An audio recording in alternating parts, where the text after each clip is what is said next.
El Instituto Patagónico de Estudios Culturales, junto al Centro de Investigaciones de las Artes Escénicas y Derechos Humanos, presenta Bitácora Antártica, un programa de divulgación de la historia y la ciencia del continente helado y la geografía subantártica, con la colaboración del Instituto Milenio Base y el Instituto Antártico Chileno.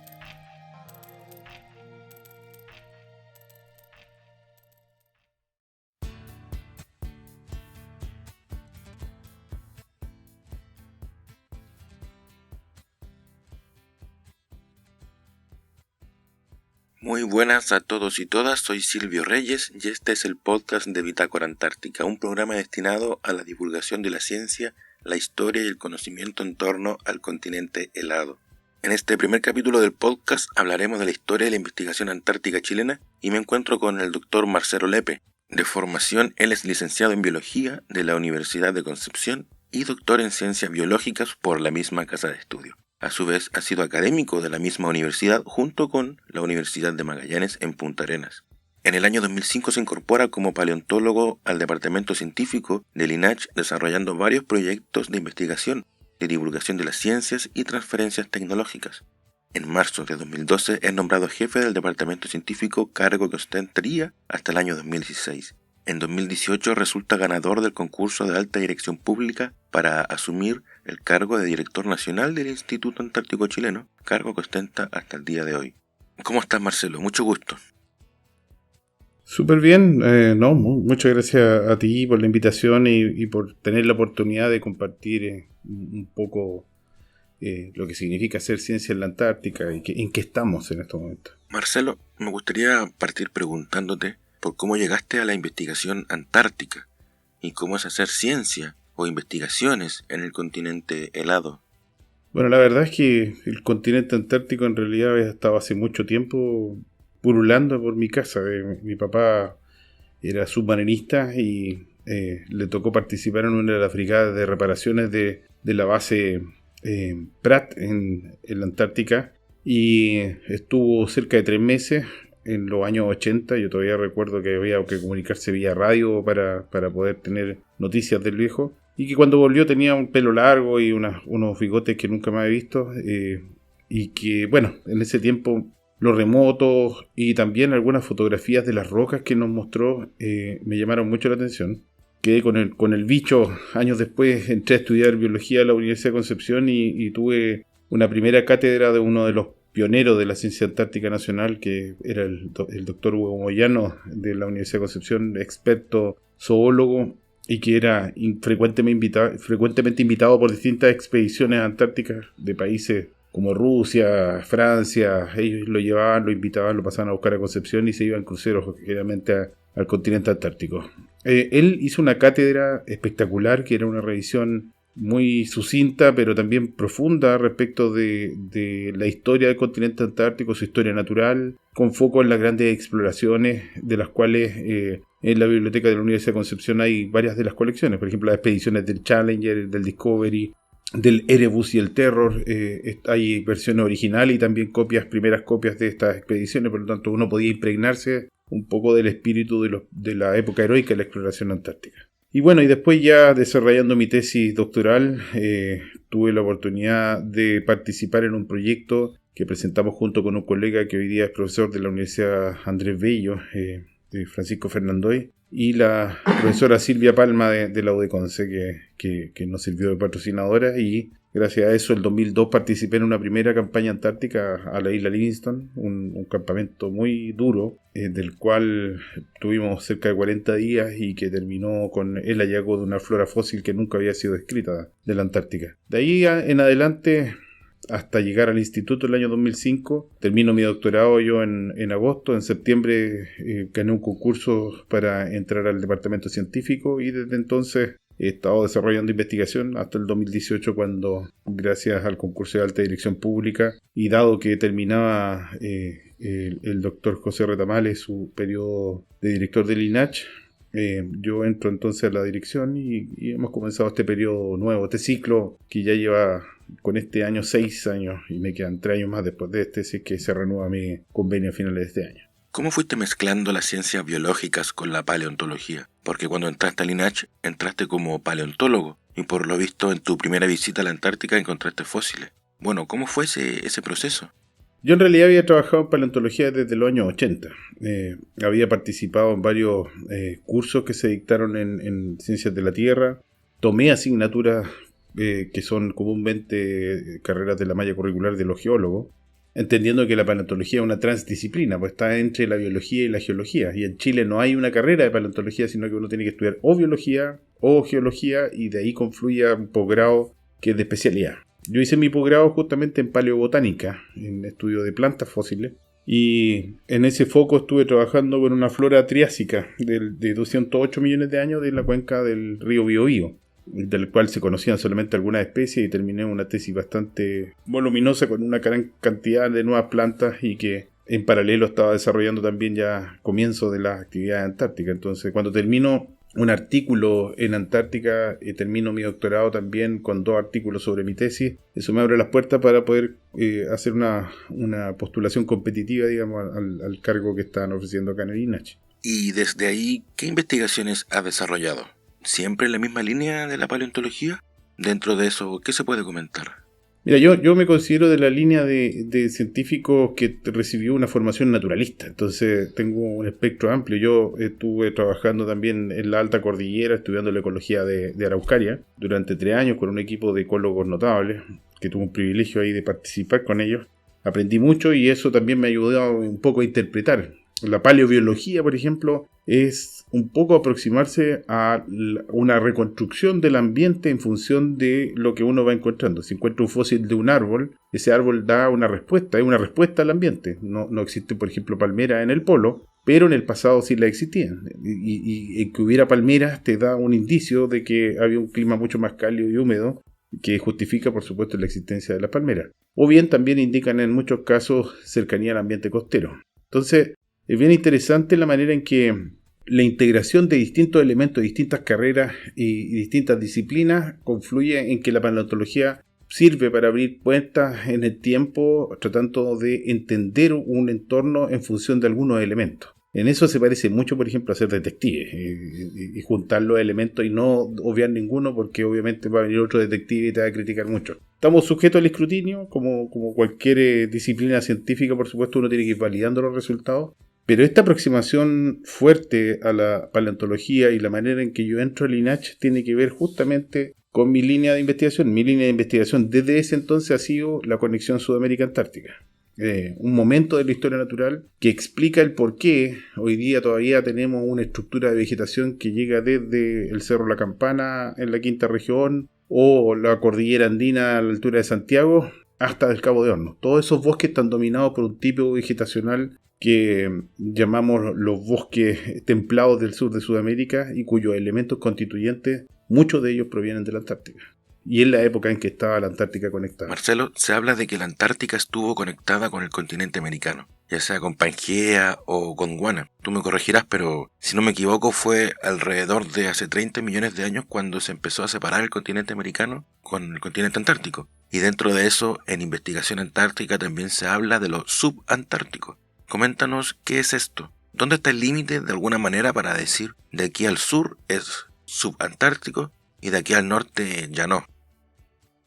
Sí, es una pregunta bien interesante, por cuanto depende de la disciplina que uno tenga, la aproximación es distinta.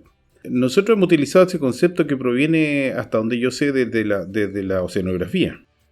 Y la oceanografía define que hay un frente polar y un frente subantártico y también un frente tropical. Donde confluyen o donde se encuentran esas líneas marcan las zonas. En el caso de la definición oceanográfica, en realidad es bastante más al norte el límite subantártico y además es lábil, se mueve, es dinámico. No es entonces donde uno puede dibujar un mapa, sino que tiene que dibujar un área que está cubierta por ese límite entre los frentes.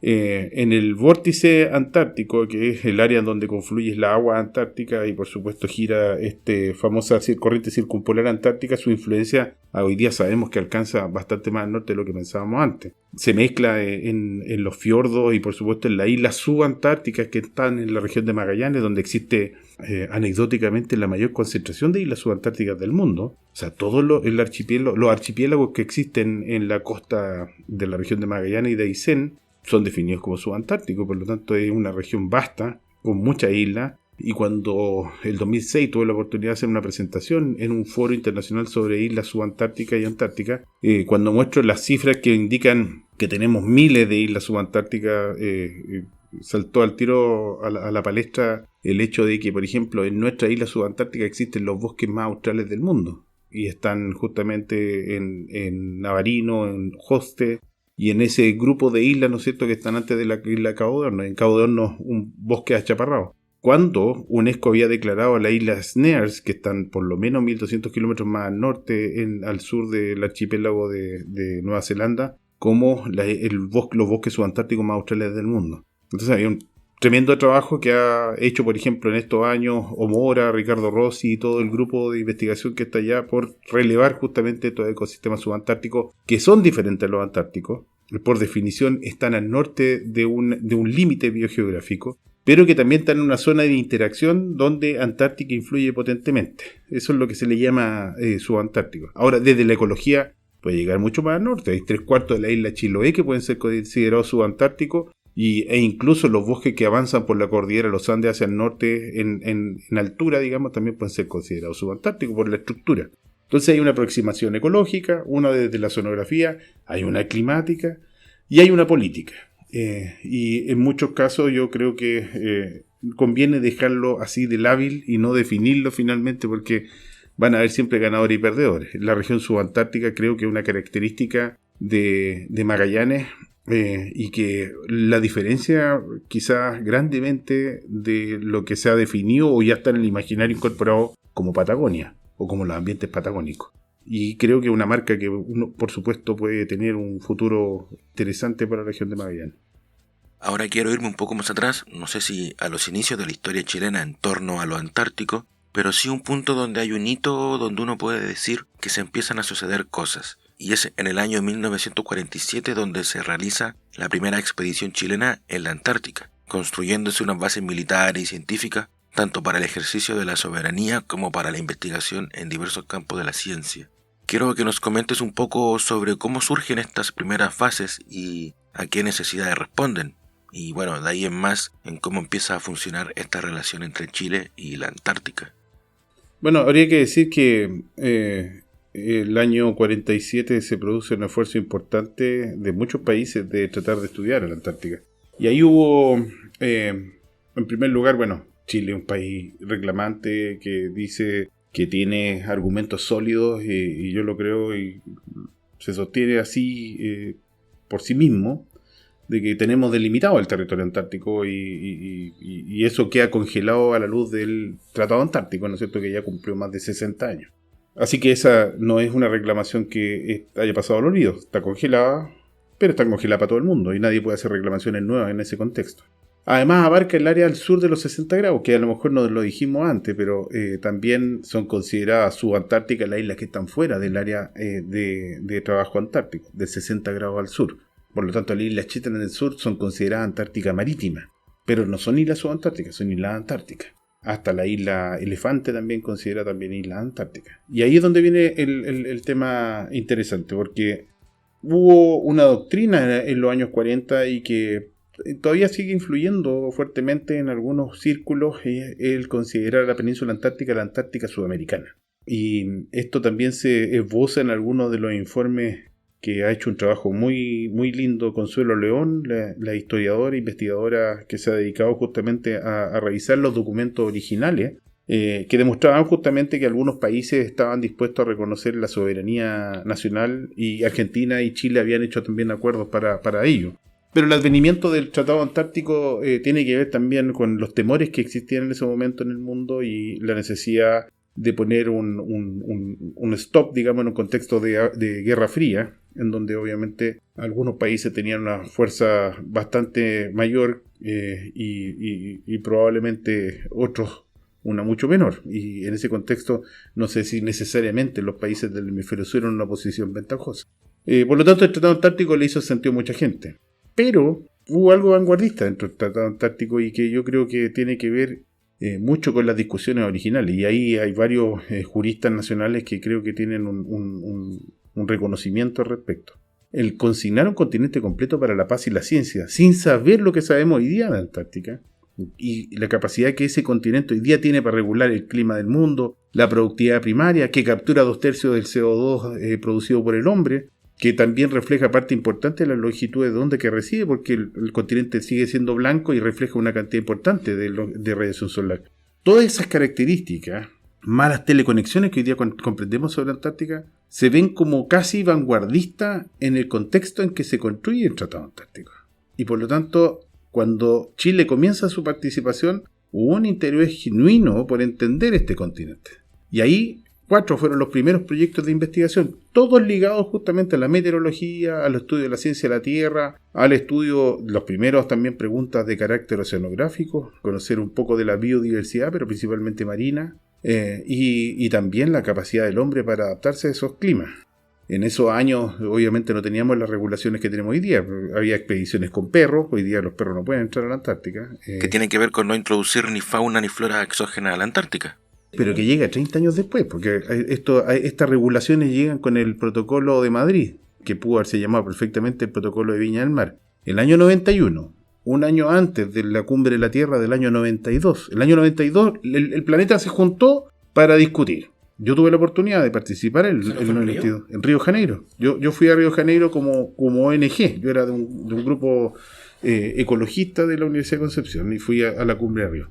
En condiciones bastante austeras, digamos, alojamos en un colegio. Pero tuve la oportunidad de participar de una de las cumbres en donde se visibilizó por fin el cambio climático. El año 74 habían aparecido los primeros artículos. Carl Sagan había hecho unas columnas bien notables respecto de lo que significaba que los gases de efecto invernadero producían en otros planetas como Venus. Eso después del congreso que se hizo en Roma en el año 72, ¿no? Los estudios del Club de Roma, Giovanni Agnelli, que era en ese tiempo uno de los gerentes de la Fiat y dueño de la Fiat, juntó un grupo de notables y contrataron también a Forrester y Meadows, que estaban desarrollando el primer supercomputador para analizar la capacidad de carga del planeta.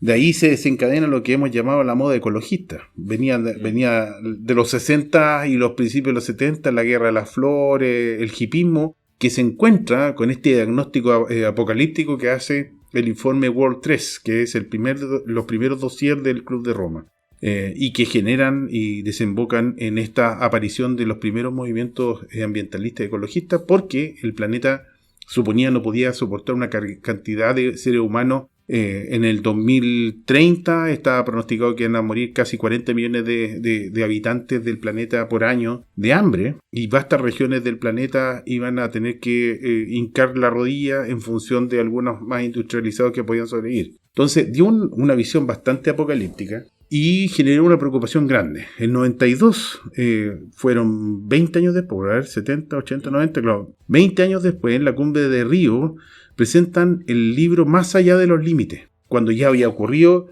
la revolución de los fertilizantes y los pesticidas, donde aumentaron la producción industrial de granos y por supuesto este nivel de hambruna que se predecía se llevó un poco más allá. Pero también aumentó la demanda de agua, la contaminación, se empezó a diagnosticar fuertemente por DDT, por ejemplo, por muchos también fertilizantes que se utilizaron, que eran solamente de 3 ciclos y que provocaban destrucción de los suelos agrícolas, por la pérdida también y el comienzo de la desertificación en África. Hay que ver que en esos años ya se comenzaba a vislumbrar lo que después fue Somalia y Etiopía. Por lo tanto, estábamos en un mundo muy cambiante, y cambio climático fue la primera vez que yo escucho concretamente informes que mostraban de que el planeta se estaba comenzando a calentar. A pesar, como digo, que si lo había dicho Sagan, habían estado los estudios del Club de Roma y varias cosas lo mencionaban, pero por primera vez se masifica el año 92. La última aparición pública de Jacques Cousteau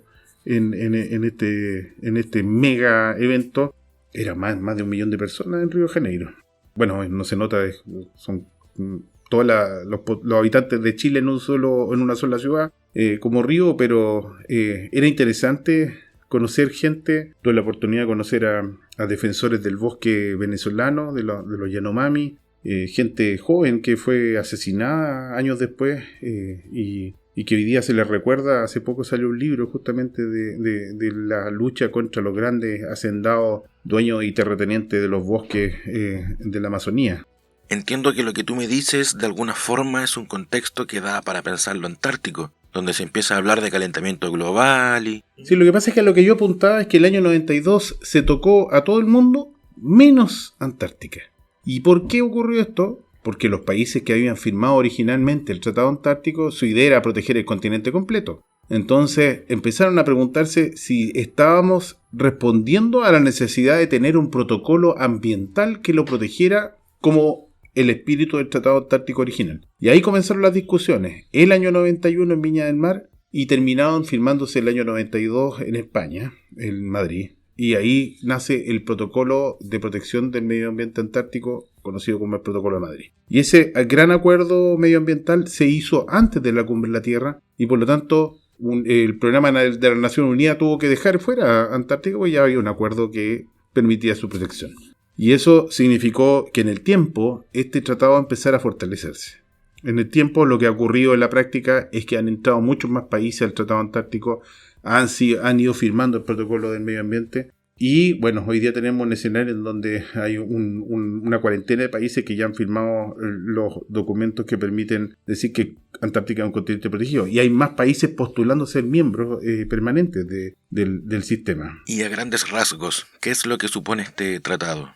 Bueno, el Tratado Antártico, el foco principal, bueno, en primer lugar es carácter indefinido. Esto yo aquí quiero patear la jaula de quienes dicen de que el Tratado Antártico se acaba el año 48. En realidad lo que se discute en el año 48 es el tema de la moratoria de la explotación y prospección minera. Pero el Tratado Antártico básicamente lo que hace es crear un espacio común, de común administración del territorio que lo consigna básicamente para fines científicos, sin comprender al comienzo la importancia. Después, con el advenimiento del SCAR, del Comité Mundial de Ciencia Antártica, este modelo de administración comienza a entender de que la ciencia tiene un rol relevante. Y hoy día lo que tenemos es una mesa de discusión política en donde los argumentos científicos son muy, muy importantes. Por supuesto, no es impermeable a lo que ocurre en el resto del mundo, pero es un sistema que funciona por consenso. Y esto es lo interesante. Los consensos en general no dejan dañado en ninguna parte. Cuando las mayorías imponen, digamos, su fuerza, eso sí, por supuesto que deja dañado en todas partes.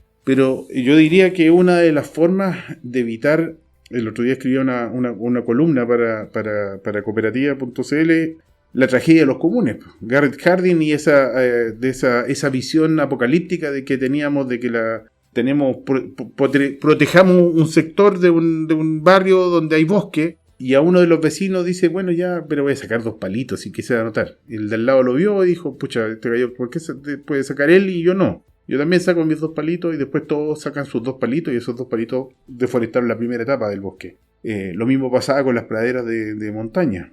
La gente veía que habían praderas verdes, sostiene 10 animales, el vecino lleva 20 y el primero dice, bueno, ¿por qué yo no puedo llevar 20? Llevó 20 y finalmente las praderas se degradan de tal manera que ya no se pueden renovar automáticamente, como lo hacían todos los años. Se llama la tragedia de los comunes, es una tragedia ambiental y en donde el interés individual es más fuerte que el colectivo por salvar algo.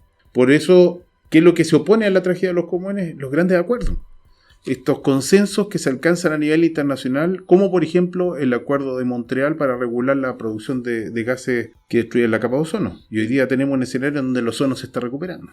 En algún momento mencionaste que el Tratado Antártico de alguna forma atañe a la Antártica en cuanto a Antártica, pero este continente también tiene teleconexiones, es decir, que la influencia antártica va más allá de sí misma, con las corrientes oceánicas que tiene, por ejemplo, el viento, en fin. Hay una serie de elementos que en capítulos posteriores vamos a abordar en particular, pero el Tratado Antártico supone también poner límites, por ejemplo, aparte de la producción que no son en la Antártica, sino que se dan en otros países para no dañarla, por ejemplo, aunque no se produzcan en ella ciertos elementos, ¿no?, que sí la afectan. Entonces, lamentablemente no. El área del tratado es bien estricta y en la conservación y los planes de manejo que impone dentro del área del tratado.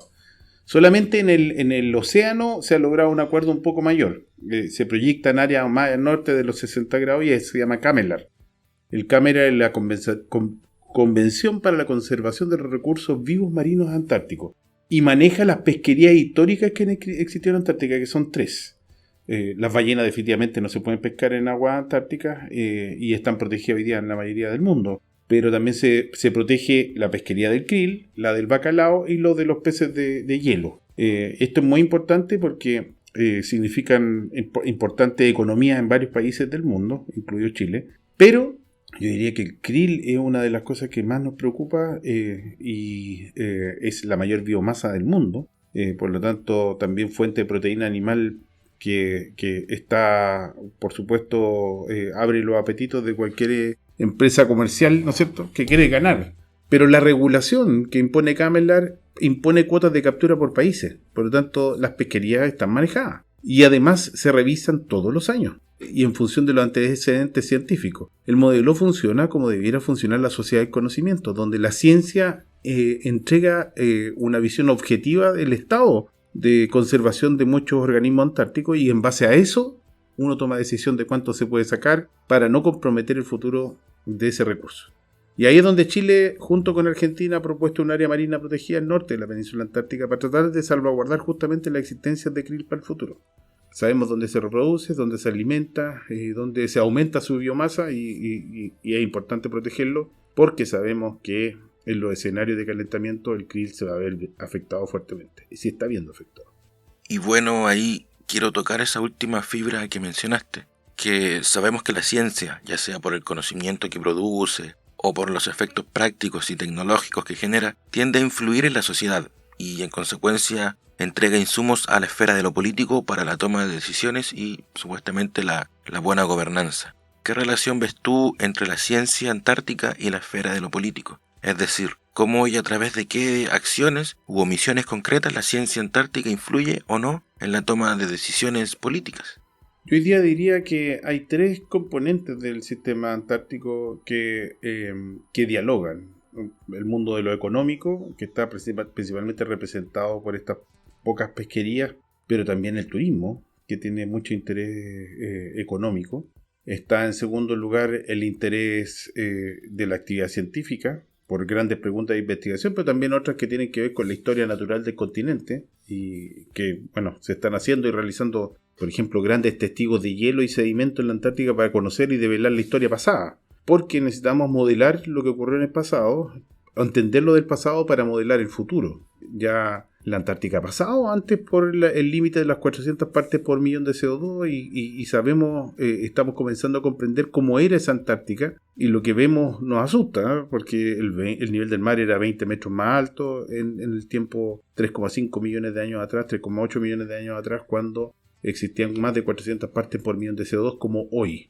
O sea, para que quienes nos escuchen grafiquen más o menos, hablamos de la época del homínido de Lucy. Cerca de la época de Lucy, justamente. Y que coincide justamente la evolución humana, aparte con esta desertificación del Cuerno de África, cuando se hace menos denso los bosques, y a Lucy le era ventajoso caminar en 2 patas porque podía manejar varios metros más en el horizonte la existencia de depredadores. Es una ventaja adaptativa importante para vivir en ambientes de sabana, no de bosque cerrado. De hecho, es los chimpancés que viven bajo la sombra, digamos, pueden caminar más postrados porque obviamente necesitan desarrollo muscular en los brazos para colgarse de las ramas de los árboles y desplazarse de esa manera. Pero yendo un poco a la pregunta en cuanto a la capacidad que tiene la ciencia antártica para influir en la esfera de lo político y quizás sin irse a una escala tan global, ¿no? Hablemos de Chile. ¿En qué medida el conocimiento, las sugerencias, las conclusiones que se pueden sacar en torno a estas investigaciones, por ejemplo, vinculadas al cambio climático, ¿no? ¿Hay cierta capacidad de la ciencia para generar influencia en la toma de decisiones? Y bueno, pese a que los procesos siempre son lentos y no de un día para otro, ¿cómo es esa relación? ¿Hay escucha del área de la gobernanza? Yo diría que hay un interés creciente y una participación creciente en el Programa Antártico Nacional. Hay 4 operadores antárticos, uno es el INACH, que es civil y depende del Ministerio de Relaciones Exteriores, hay 3 que son de la Defensa Nacional, pero hoy día en el Consejo Política Antártica participan varios ministerios a través de varios ministros, que demuestran de que obviamente hay un eje de trascendencia política en torno a lo antártico para Chile. Y eso se va manifestando ahora en estos consejos de política antártica el tema de la participación científica cada vez más relevante. También desde hace 3 años estamos haciendo una cátedra permanente, una presentación que se hace al Parlamento respecto del estado del medio ambiente antártico. Esto fue solicitado por la Comisión Futuro y se ha incorporado también en varias otras comisiones, lo que significa que existe en el Parlamento también hoy día el interés de mantenerse actualizado respecto de lo que está ocurriendo en Antártica a través de la ciencia. Y también se han definido dentro de la política antártica nacional algunos ejes de prioridad. Y esos ejes de prioridad apuntan directamente de mantener y expandir la ciencia que Chile hace en la Antártica en términos de calidad, cantidad y obviamente provocar esa transferencia tecnológica que ha implicado que cada vez que se ha hecho investigación científica de calidad en los últimos 10 años hemos tenido implicancias concretas dentro de Chile continental sudamericano. Pongo un ejemplo, el 2015 cuando ocurrieron los aluviones del norte de Chile, murieron 9 personas, se perdieron más de $100 millones inmediatamente en las 24 horas siguientes. Vallenar, Copiapó, Anegadas y Relaves que tenían más de 100 años, que estaban contaminados con varios minerales, se colmataron y contaminaron los ríos. Todavía vamos a seguir pagando por varios años más ese evento, que es un evento de escala centenial, es decir, ocurrió con una frecuencia bastante baja. ¿Por qué ocurrió? En ese momento había ocurrido 4 días antes una onda de calor, una instalación de un anticiclón en el norte de la península antártica que había llevado hasta el registro de temperaturas récord sobre 14 grados.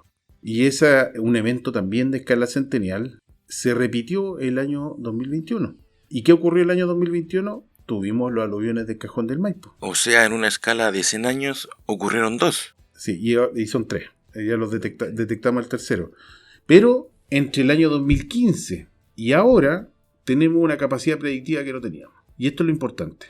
El 2015, cuando ocurrieron estos aluviones, 3 años después recién publicamos los primeros artículos que conectaron, artículos de corriente principal de muy buen impacto, conectaban y validaban la información que demostraba de que este anticiclón que se instaló en el norte de la península antártica desplazó los ríos atmosféricos hacia el norte. Si te acuerdas del 2021, cuando fueron los aluviones del Cajón del Maipo, fue la primera vez que escuchamos este concepto de ríos atmosféricos. Que había ocurrido de nuevo, que en la Antártica se había instalado un anticiclón y se había movido los ríos atmosféricos, pero esta vez, una semana antes, nuestros científicos lo habían advertido, salió en la prensa, la ONEMI levantó una alerta temprana y no murió nadie. Y bueno, hubo pérdidas materiales, porque obviamente uno no puede arrancar con las casas, pero lo importante es que se salvaron vidas humanas. Hoy día estamos analizando de qué manera esos eventos estocásticos, aleatorios, ¿no es cierto?, y que son de gran volumen, en medio de una mega sequía de 15 años, podrían haberse utilizado para haber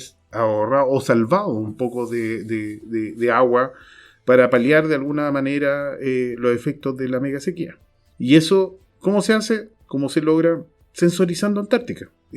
Tenemos, esta predicción la hemos hecho básicamente con 5 estaciones, y ahora estamos instalando 21 estaciones multiparamétricas para medir el cambio climático en un gradiente de 2.100 kilómetros de largo entre el glaciar Unión y el norte de la península antártica. Y con eso, la idea es que en 2 años más vamos a tener una capacidad predictiva que no tiene ningún otro país del mundo, pero también se la vamos a ofrecer a la comunidad internacional como aporte para el estudio del cambio climático. Me llama la atención que ocurra un fenómeno tan seguido cuando no debiera ser. Tú dices 2, 3 de estos fenómenos en un plazo de años tan acotado y que debieran ser al menos en 100, ¿es esperable que esto siga sucediendo entonces? No, es que dentro de los escenarios de calentamiento global, hoy sabemos que la década que acabamos de pasar es la más cálida de la historia del registro instrumental en la Antártica. De los últimos 70 años, esta fue la más cálida. Y el invierno que acaba de terminar en la Antártica fue el invierno más cálido de la historia de Antártica, desde que también tenemos registro instrumental. Por lo tanto, lo que está ocurriendo en la Antártica se está acelerando y bueno, es una confirmación el informe que salió hace algunos días del panel intergubernamental para el cambio climático que adelanta los modelos predictivos que apuntaban a los escenarios del 2050 y lo mueven al 2030. O sea, 20 años antes. Y por eso quiero llamar a la sensatez en entender esta información. La ciencia provee muchas fuentes de información distintas. Han tratado todos de no ser alarmistas y mantener todo dentro de los cánones de una investigación responsable. Pero responsablemente también los paleontólogos sabemos que la historia natural de Antártica es una demostración empírica de cómo era Antártica hace 3,5 millones de años, cuando tenía la misma concentración de gases invernadero de la actual. ¿Qué es lo que hace? ¿Qué hay de diferente? Bueno, yo diría que la ocurrencia de estos eventos con una frecuencia mayor, y lo que estamos viendo en las noticias todos los días, de la violencia de los eventos climáticos que están ocurriendo en distintas partes del mundo, responde al acoplamiento que tiene el continente antártico con muchos otros lugares del mundo.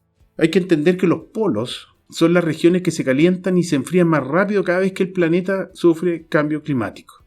Porque en el pasado han existido estos cambios climáticos. Y le llamamos a este fenómeno amplificación polar.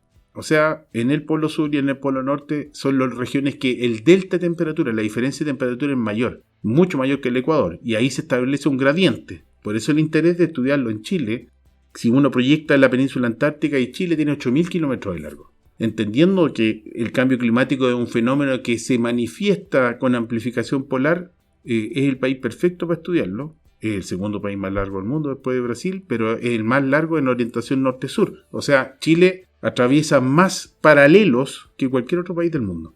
Y eso es importante de asumir y entender, porque es una de las fortalezas a la hora de que el combate al cambio climático requiere un buen diagnóstico y un adecuado nivel de advertencia. Las alarmas tempranas, el centinela del cambio climático podría ser efectivamente Chile, pero para eso necesitamos invertir en ciencia, en tecnología para el estudio y también en medidas de mitigación. Nuestra presencia en la Antártica tiene que ser lo más ambientalmente sustentable posible.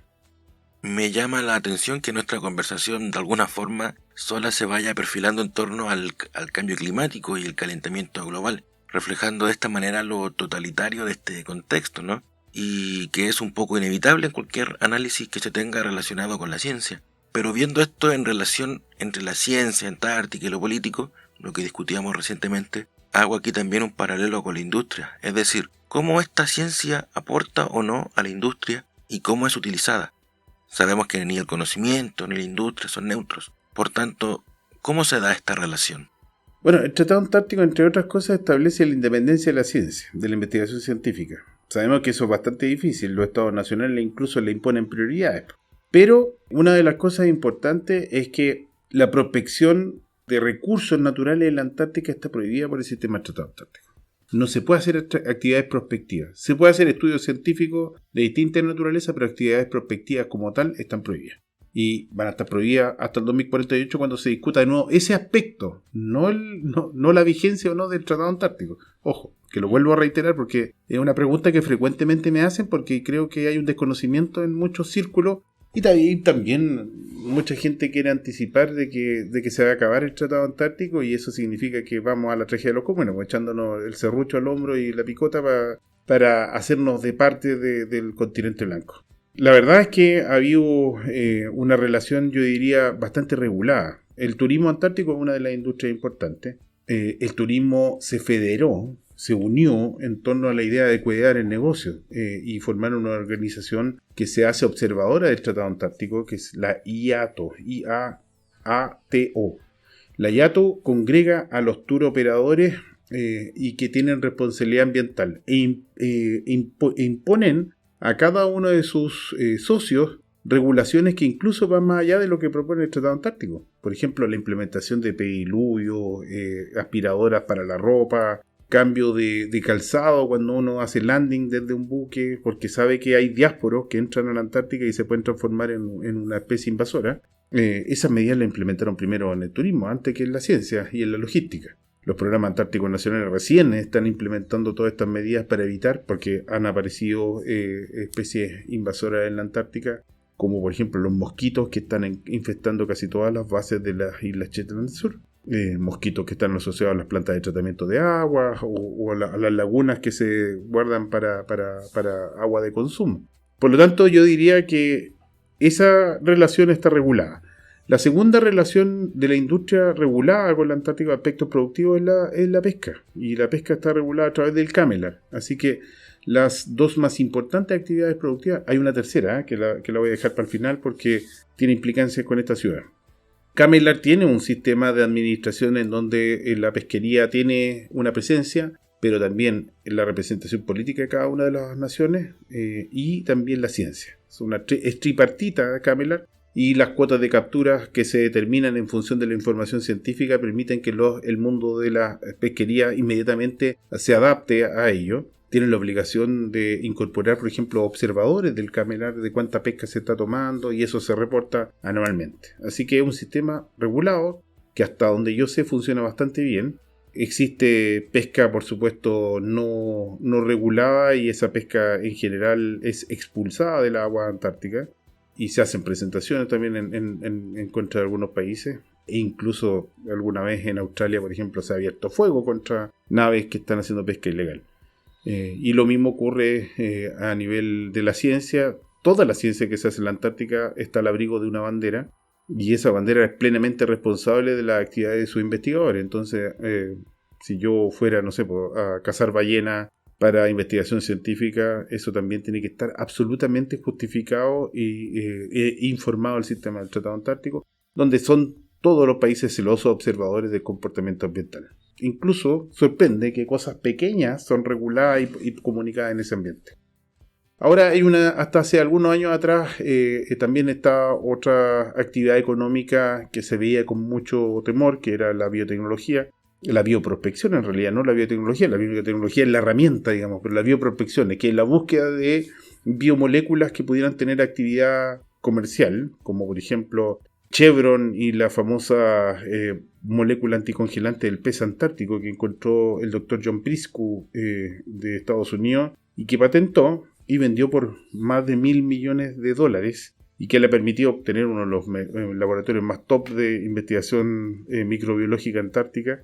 Hoy día no se mira con tan buenos ojos y se está tratando de tomar acuerdos en torno al Tratado Antártico para regular también la participación de la industria farmacéutica, por ejemplo, en la pesquisa de genes con importancia comercial. En ese punto me gustaría detenerme un poco más, porque dentro de los boletines antárticos que tiene NACH se ha mencionado la bioremediación, por ejemplo. Vale decir, en la industria farmacéutica se busca trabajar elementos bioquímicos de la Antártica que procesan ciertos contaminantes, y eso a priori uno lo puede ver con buenos ojos. De hecho, la bioremediación tiene que ver con cómo las moléculas de la Antártica pueden sintetizar algunos aceites o hidrocarburos, y por cómo esas moléculas pueden ser utilizadas en otros contextos, ¿no?, para generar una limpieza del hábitat. O por otra parte, moléculas que en escasez de agua sintetizan H2O, y que a pesar de que la Antártica tiene mucho hielo, es el continente más árido. Entonces estas moléculas de la Antártica se están ocupando en invernaderos donde hay escasez de agua, por ejemplo, en lugares, ¿no? Hay un delicado equilibrio. La pregunta, por ejemplo, es cómo yo podría privar a la humanidad de la posibilidad de que efectivamente Antartina, una molécula patentada por un investigador chileno con un equipo de chilenos y argentinos, que fue descubierto a partir de un pasto antártico, la de Champs Antártica, ¿cómo podría yo privar a la humanidad de una molécula que tiene actividad anticancerígena? Que puede solucionar o quizás paliar una de las grandes lacras, digamos, de Chile y del mundo, que es el cáncer colorectal. Es muy, muy delicado lo que estoy diciendo, porque resulta que si no tiene regulación, por supuesto se transforma en una actividad comercial que obviamente puede llegar a lucrar incluso con un recurso que podría ser una solución para la humanidad. Entonces, por lo que estoy abogando es que tengamos mayores regulaciones para esa actividad y que además, si en el caso de producir commodities o bienes, también genere una retroalimentación con el sistema de manera ciega. Que las patentes farmacéuticas que puedan comercializarse generen un royalty que devuelva parte de los recursos, no recursos estatales los que han financiado estas investigaciones, y por lo tanto esos mismos recursos multiplicados pueden ayudar a estudiantes, a otras cohortes de investigadores para conocer más sobre el continente antártico. Entonces, efectivamente, yo por lo que estoy abogando y por lo que estamos discutiendo en el sistema del Tratado Antártico es que los estados nacionales sean los reguladores, justamente. No dejemos al mercado algo que no ha dado buenas experiencias. Cuento solamente un ejemplo. Un grupo de investigadores que descubre un compuesto que es antibiótico en un hongo de Rapa Nui y lo bautiza rapamicina. Y la rapamicina se transforma en una patente farmacéutica y la comunidad de Rapa Nui no recibió ni un peso. Pero hay otros ejemplos virtuosos. también en Bangalore, por ejemplo, en la India, a una tribu dravídica, se obtuvo una molécula que también tenía actividad anticancerígena y se produjo una bonanza de más de $1.000 millones y se distribuyó en la comunidad porque ellos tienen una legislación donde la bioprospección está regulada. En la tragedia de los comunes siempre está el tema de que la desregulación puede producir efectivamente el que hayan intereses mezquinos individuales o de algunos grupos, los egoísmos que finalmente son lo que amenazan todo el sistema. Por lo tanto, estamos llamando a la alerta para que prontamente podamos regular esto a nivel internacional, pero también que tenga eco en nuestra legislación nacional. Marcelo, estamos llegando al final del programa y si bien se me quedan algunas preguntas en el tintero, hay una que no puedo dejar de hacerte. Y es que hoy en día la especialización en las distintas disciplinas científicas enmarca y orienta el ejercicio científico propiamente tal. En este contexto, ¿cómo se ha desarrollado la investigación en la Antártica? ¿Se hacen investigaciones compartimentadas en términos disciplinares o hay investigaciones transdisciplinares?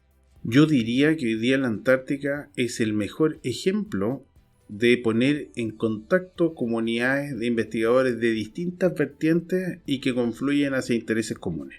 Y lo pongo como ejemplo la base Profesor Julio Escudero. Están pasando casi 300 científicos anuales por la base que comparten un espacio común durante muchos días y hacen presentaciones de sus investigaciones. Hay un eco entre distintos grupos de investigación y en el tiempo esto ha devenido en algo que es bien interesante. En primer lugar, colaboración internacional. Hay investigadores de otras nacionalidades que vienen a escuchar estas presentaciones y han generado proyectos ya no solo una pregunta de alcance nacional, sino que, por ejemplo, las mosquitas que atacan las aguas residuales hoy día están siendo estudiadas por Uruguay, Chile y Corea. Y los tres están trabajando de la mano y distribuyen los datos y se ponen de acuerdo en reuniones virtuales, se generan colaboraciones científicas y se están produciendo papers, artículos de investigación científica por parte de los tres países. Pero yo diría que lo más importante es que en la última década se han generado 2 de los proyectos de áreas prioritarias que son transdisciplinarios, súper transdisciplinarios, con grandes preguntas. Esos son el FONDAP Ideal, que lo lleva a la Universidad Austral, pero tiene colaboradores en muchas otras universidades nacionales y extranjeras. Y el segundo, el proyecto Milenio Base, el Instituto Milenio, que comenzó también hace un poco más de un año y que también tiene un foco transdisciplinario. Esas 2 iniciativas que le ponen sobre la mesa más de $1 millón anuales para trabajar, están en la línea de investigaciones que son trascendentes a escala global. Y yo diría que lo que tratamos de apuntar en las otras investigaciones, por supuesto, en los otros grupos de investigaciones que vayan madurando para poder postular a estos grandes fondos que permiten la colaboración transdisciplinaria y que es del nivel de investigaciones que generan mayor impacto. Hay revistas que tienen un muy alto impacto como Nature, Science, Science Advances, y son revistas que tienen una tremenda afinidad por las investigaciones de transdisciplina. Las disciplinas que están investigando un mismo fenómeno, sean 2, sean 3, 5, ¿todas trabajan con la misma pregunta o la misma hipótesis o tienen que adecuarlas a sus disciplinas? En general se trabaja con una pregunta general y ahí las hipótesis se construyen en función de esa gran pregunta de acuerdo también a las herramientas que va a utilizar.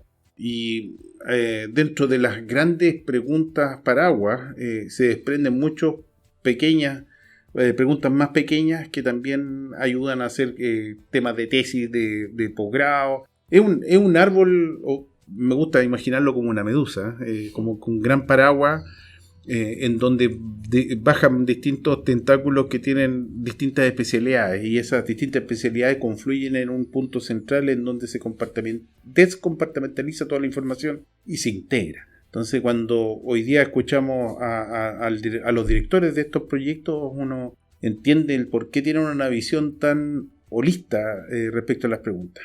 Y ahí es donde lo que me gusta es que volvemos a lo mejor a la base, y es la época la época heroica de la investigación antártica, cuando venían estos grandes naturalistas que eran especialistas en geociencias, en biología, en evolución, en oceanografía física, en oceanografía biológica, en meteorología. Y en su libreta uno encuentra un compendio del conocimiento humano de la época. Hoy día, por supuesto, son terabytes de información. Es más difícil que una sola persona maneje toda la info. Pero Hoy día la respuesta que tenemos es grupal y colectiva. Para abordar estas grandes preguntas ya no necesitamos tener a Charles Darwin, sino que a un cúmulo de jóvenes investigadoras e investigadores que pueden hacer investigación de punta y que es posible ser realizada desde Chile.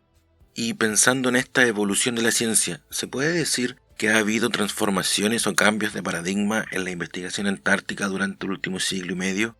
¿Cómo serían estos cambios? Entendiendo los paradigmas ya sea dentro de cada disciplina o entendiéndolo como un gran campo, ¿no? ¿Ha habido transformaciones que cambien el entendimiento? ¿O son acumulaciones de investigación tras investigación que van engrosando el conocimiento antártico simplemente? Yo diría que vamos cambiando paradigmas cada cierto tiempo. La Antártica se descubre con mucha evidencia probablemente en 1819. La primera mitad del siglo XIX todavía estábamos imbuidos de las ideas de la entrada a la Tierra hueca, que sabemos que hoy día aloja solamente las cabezas huecas, la idea de la Tierra hueca. No hay ninguna evidencia científica que sustente algo como eso, ya está requete demostrado. Pero hay que imaginar, en la época de Edgar Allan Poe, ¿no es cierto?, el constructo de también imbuido por estas ideas, los famosos libros que derivan, por ejemplo, hasta en la construcción de estos extraterrestres en la Antártica, que en la película La Cosa de John Carpenter, que basado también en un libro, hay toda una línea que uno puede trazar en donde, por ejemplo, la literatura de ciencia ficción es una respuesta a lo que existe de conocimiento del tiempo. Y sin ir más lejos, cuando uno mira, por ejemplo, lo que percibimos de Antártica desde los años 80 hasta la actualidad, hay una diferencia.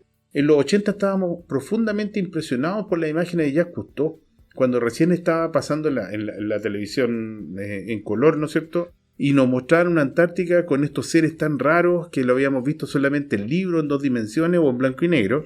Y en color, él se mete a bucear en las profundidades del agua antártica, muestra otra diversidad biológica, pero siempre quedándonos con la idea de continente remoto, inmutable, monolítico, frío, estéril para el hombre y confinado, lejos, remoto, una última frontera. El año 91-92, con la aparición de los tratados que hablan también del estatus del continente blanco y también del mundo, nos damos cuenta que no es tan aislado y remoto y que está bajo el influjo de algunas fuentes de cambio, como pueden ser el cambio climático, pero era incipiente. Ya avanzamos una década más y en el 2000 ya existe uno de los primeros informes importantes que muestran el nivel del cambio en Antártica. Y en el año 2004 desaparece la última gran colonia de pingüinos emperadores de territorio chileno-antártico, en la isla Dion, en la Bahía Margarita. Ahí recién constatamos de que están ocurriendo cambios muy fuertes. Y esta última década, en donde yo diría que ha sido la década de la conexión amplia, en donde entendemos que ese continente no está confinado ni aislado, que la circumpolar antártica efectivamente acelera y distribuye cosas, pero que le llegan algas desde las tierras subantárticas que se vuelven viables hoy día en la Antártica, porque antes las condiciones no lo permitían, pero que además temas como la pesquería chilena, la surgencia de la corriente de Humboldt en la costa chilena y los cambios que está sufriendo por la interacción con la circumpolar antártica van a definir un puntal económico, el régimen de precipitación en la zona central de Chile, lo que hablamos de la ocurrencia de eventos catastróficos, la acumulación de nieve en la alta cordillera, algo que voy a dejar lanzado nomás, pero da para un programa completo. La dinámica entre el agujero de ozono y los mega incendios de Queensland y de la zona central de Chile. Esos mismos mega incendios que liberan black carbon a la atmósfera y que se precipita sobre el continente antártico y lo va oscureciendo. Carbono negro. Black carbon, claro, que oscurece el hielo y al oscurecerlo evita que refleje todas las longitudes de onda y hace que se derrita más rápido. Entonces, hoy día es el continente conectado, pero que define gran parte de lo que entendemos como el mundo moderno. Y particularmente para los chilenos debiera ser un foco de atención porque no hay ninguna ecuación de modelo de desarrollo, cualquiera que uno elija. Aquí no me meto, digamos, ningún modelo económico o de desarrollo para el futuro cercano puede obviar el factor antártico. ¿Podríamos decir que esta idea de las teleconexiones o la relación que tiene Antártica con el resto del planeta de alguna forma cambió el modo de entender y hacer ciencia en la Antártica? Lo redefinió y además redefine nuestro rol, siendo Chile uno de los países que está más fuertemente conectado y bajo el influjo del gigante blanco. Bueno, Marcelo, te agradezco esta interesante conversación y ojalá nos podamos volver a ver en otra oportunidad. Yo encantado y bueno, estamos aquí disponibles para atender a más consultas.